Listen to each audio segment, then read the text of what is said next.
Jim Harbaugh is with us. Jim, we just watched that piece on Blake Corum, both on and off the field.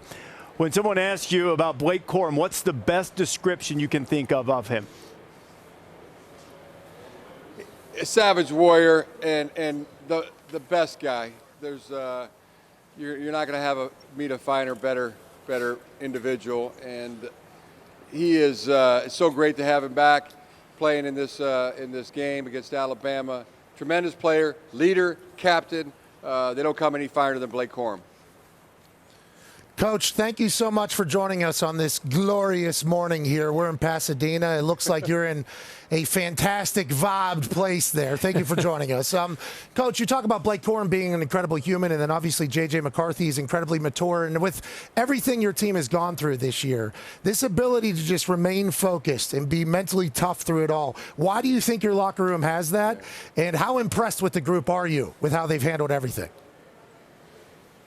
That's just a choice.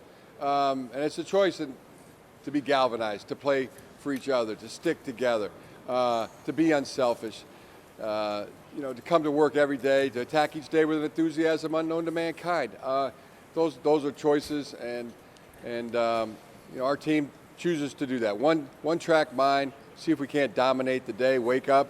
See if you can't dominate the day. Then you go to sleep and take care of business the next day, and see if you can't do the exact same.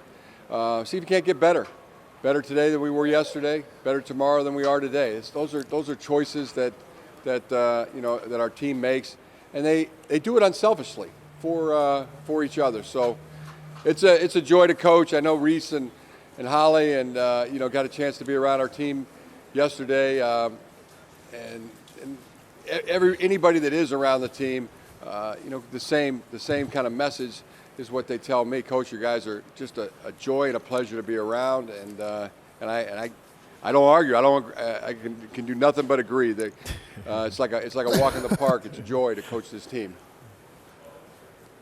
Coach, happy belated birthday. I was around your defense. I was around Mikey Sainristil, and Blake is a hell of a player, hell of a person. But tell us about Mikey and what he brings to not only the defense but the team. That's another one. They just don't come any better. Leader, captain, just a phenomenal human being. Soon to be a father. Somebody that you recruit.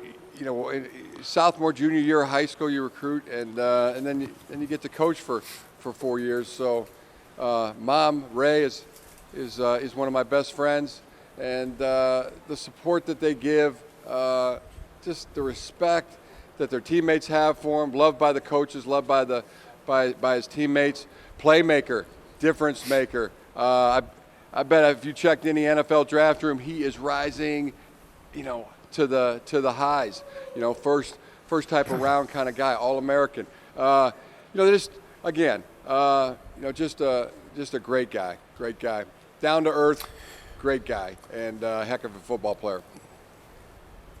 Hey, Coach, one of the things I think about, because I'm an old school guy, is that speech that Bo gave, and it said the team, and all these things that you're referencing to me. When you watch your football team go through this adversity and play well when they got to throw it, play well when they got to run it, whatever is asked of them to do, that unselfishness, is that something that manifests itself through recruiting, through development? Because that comes across very clearly when you watch Michigan play this year, last year, just a maturity and a team that wants to win for each other. That's rare to see in today's game. Yeah, I think first of all it comes from the parents of our players, their grandparents, their uncles, their aunts, just their families. It's the most incredible group. It comes just from how much work they put into how their desire to be really good. But it mostly comes from that the attitude of they really like each other. They really enjoy the sweat, the practice, and then fighting for each other on game day. So it's like being on a ball team, Herbie.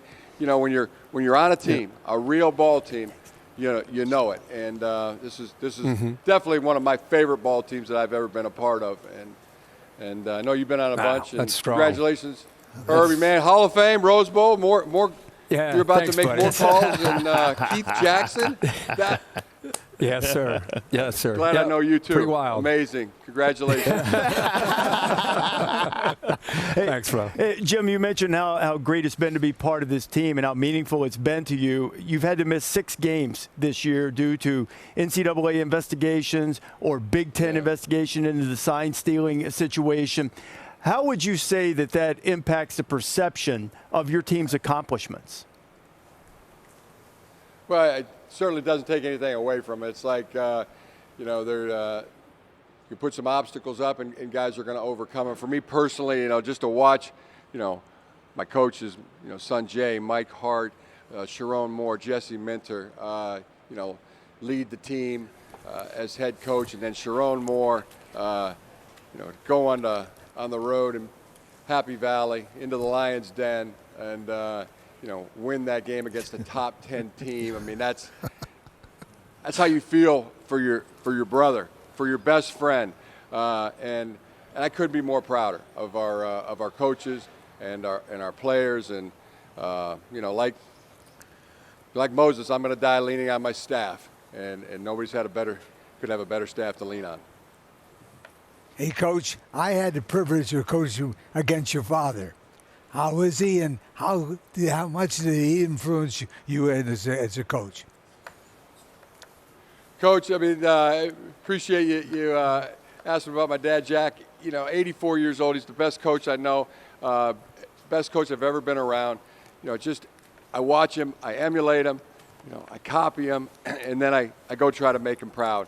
And I know that's he's always been there for us with support, and I know he's really proud of John and me, and we couldn't be prouder than have Jack Harbaugh as our dad.